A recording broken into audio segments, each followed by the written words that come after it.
The Honourable Casey Costello. Mr. Speaker, I want to take this opportunity to call out an incredibly destructive narrative that has been perpetuated by members of the opposition and that ignored the reality for the benefit of sound bites and headlines. And you might wonder why I would want to bring this topic up, given the storm of speculation that occurred, but I want to talk about it because New Zealand First does not recoil from the fight. I would quote, Mr. Speaker, New Zealand is on the cusp of making history, soon to be one of the first truly smoke-free nations. These are not my words, Mr. Speaker.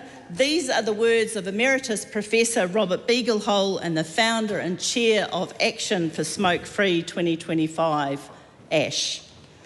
This success is attributed to practical policy positions that New Zealand First has advocated for since 2017. It was our position to deliver a smoke-free New Zealand.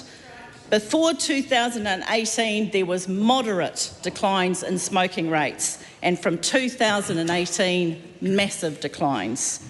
New Zealand First came to this government with a clear and unwavering commitment to continue to do what we know works, not because of virtue signalling catchphrases, but by delivering a clear, supported, reduced harm pathway from smoking.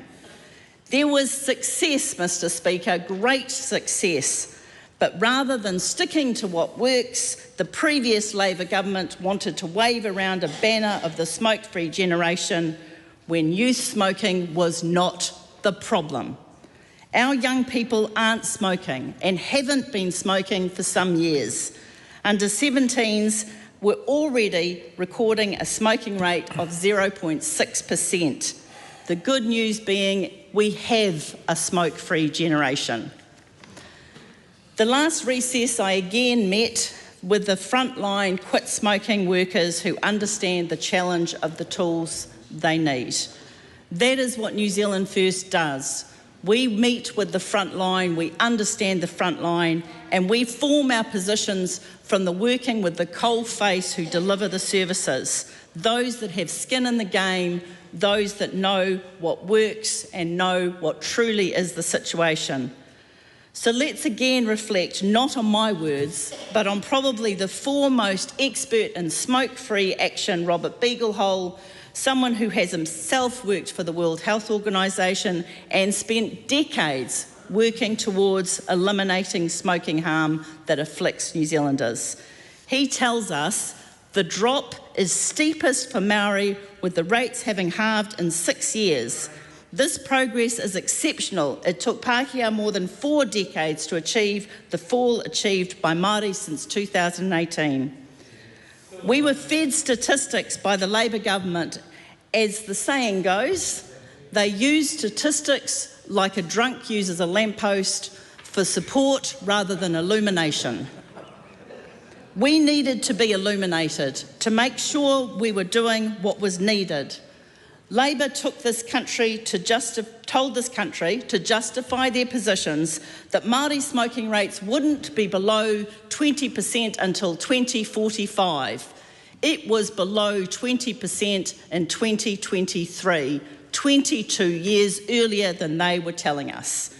The dangerous misinformation stalled progress.